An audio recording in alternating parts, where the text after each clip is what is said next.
There's been a history of tragic incidents as a result. Also ahead for you, a lion killed in Zimbabwe by an American sparks outrage. But a leak shows that the animal was not the only one that fell prey to U.S. hunters. A missing person investigation has uncovered a series of spine-chilling dismemberments performed by a seemingly harmless pensioner. RT's Ilya Pachenko reports on the clues that led to the serial killer. We're approaching a neighborhood that this week was in a state of shock after locals started finding body parts outside their homes. What's more appalling is that the suspected murderer is an elderly woman, Tamara Samsonova, who also lives here. We want to trace her steps and also find out as much as we can from the locals.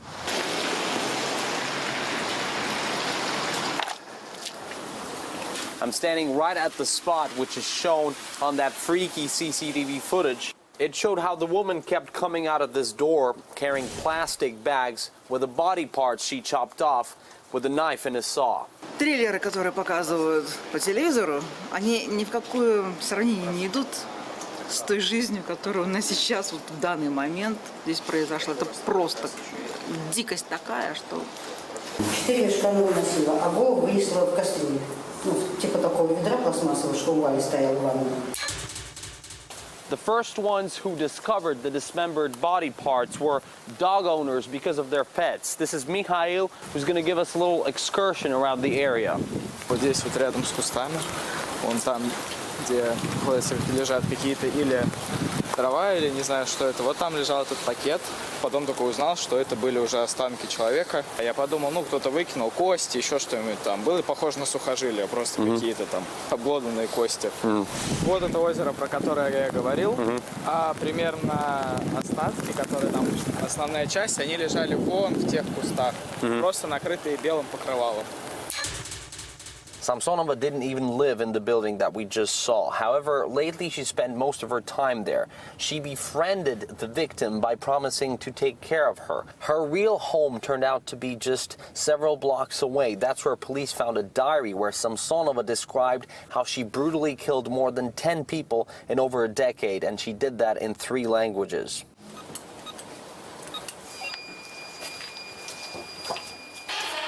Вот здесь она живет. В этой квартире. Для меня это просто шоковая какая-то ситуация. Я как-то спросила у нее, а где твой муж? Она говорит, ой, ты знаешь, вот такое несчастье, он ушел и пропал. Я знала, что она сдает комнату, вот там двухкомнатная квартира. Я прекрасно знала, что у нее не задерживаются жильцы месяц-два. И все. И я думала, ну да, действительно, люди сняли комнату, а потом думают, что ж такое, неадекватная старуха какая-то, и уходили. Как оказывается, они не уходили вовсе. Она описывает, что она убила этого жильца, и, боже мой. Well, it seems like police will now have to flick through their archives and really rack their brains over Samsonova's case because she really does seem to be an extraordinary psychopath. It's RT International. Zimbabwe is calling on the U.S. to extradite an American dentist who they say illegally killed a lion called Cecil on a hunting tour.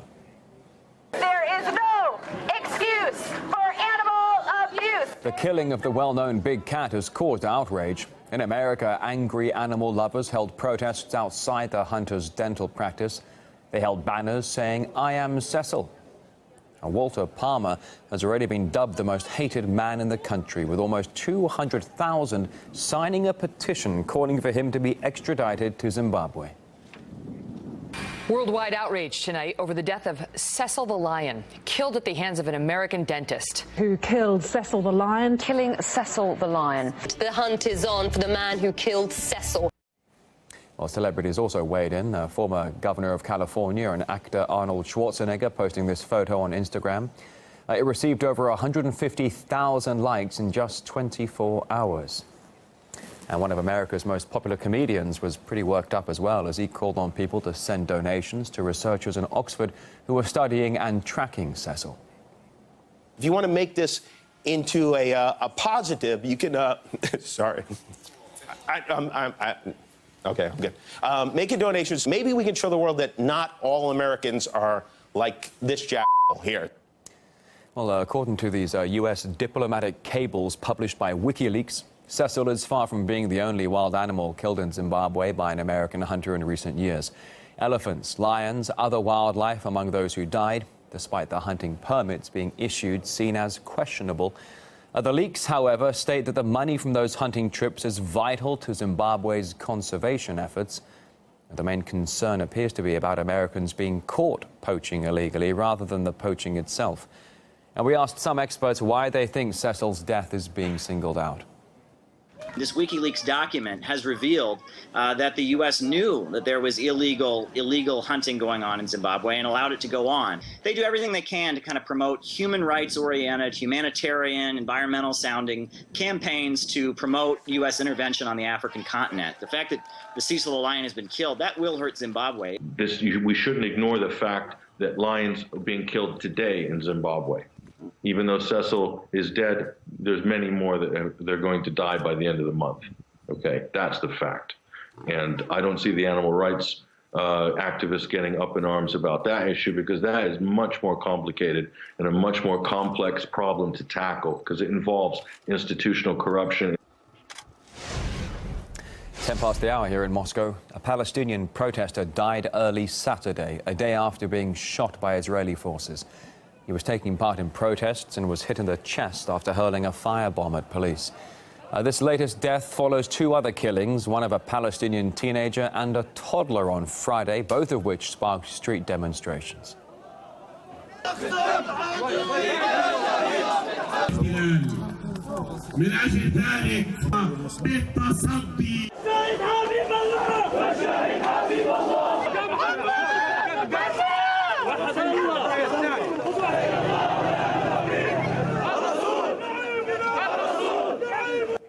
Now, the earlier attack in which a child was burned alive was carried out by suspected Jewish extremists. In fact, one house was sprayed with graffiti in Hebrew reading "revenge."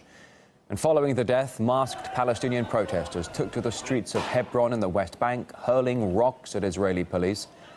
And crowds gathered for the funeral of the young victim in his village. Israel's top state officials have called for the culprits to be brought to justice. We're shocked, we're outraged. We condemn this. There is zero tolerance for terrorism. We have to calm the spirits and recommit ourselves to our joint battle against terrorism and extremism. במאמץ להגיע ולהניח את ידינו על המחבלים הרוצחים הללו באשר הם.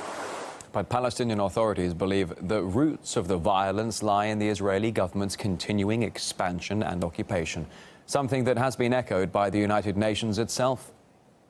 وبالتالي نحن لن نسكت إطلاقاً ما دام هذا الاستيطان موجوداً. The absence of a political process and Israel's illegal settlement policy, as well as the harsh and unnecessary practice of demolishing Palestinian houses, have given rise to violent extremisms on both sides. Well, the conflict has put one small village in the West Bank in the spotlight. Jewish inhabitants say they have proof to support their claims that they own the area, while the Arabic population insists it's been theirs all along. RT's Paula Slier now reports from Susia.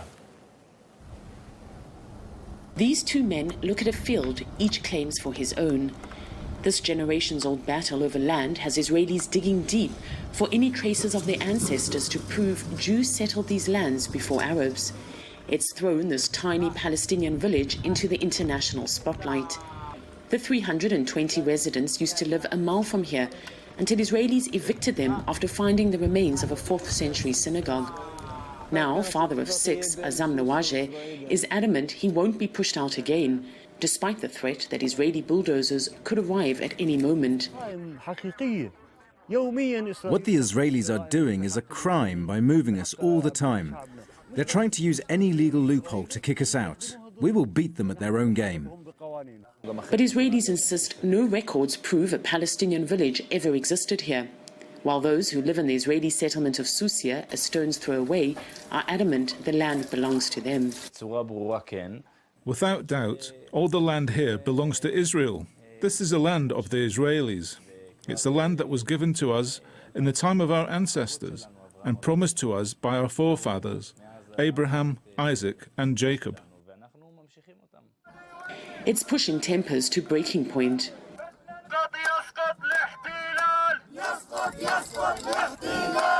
Every tree they cut, we will plant 10 trees instead. Every house they demolish, we will build 50 houses instead. The most important thing is to remain resilient and to stay on the ground and continue to resist. In the last decade, Israel has demolished nearly 900 Palestinian houses in the West Bank, forcing more than 4,000 people, half of them children, from their homes. We're walking closer to the Israeli settlement of Susia, but there is no sign of the Israeli army. They obviously want to avoid a confrontation. What happens here has implications for many other Palestinian villages across the West Bank. The European Union is calling for a stop to Israel's demolition plans, and Washington has warned such actions are provocative. How Prime Minister Netanyahu handles this tiny village that until recently few had heard of will no doubt send a message about his government's intentions. Paul Islia, RT, Susia in the West Bank. Still coming up in the program, billions of dollars spent on the fight against Islamic State. Yet the American-led bombing campaign against the group appears to have done little to stop it from spreading. We asked the experts later this hour. Also, the chance to relive your life at the touch of a button. Google Glasses could soon be able to record every moment of your day. More on that shortly.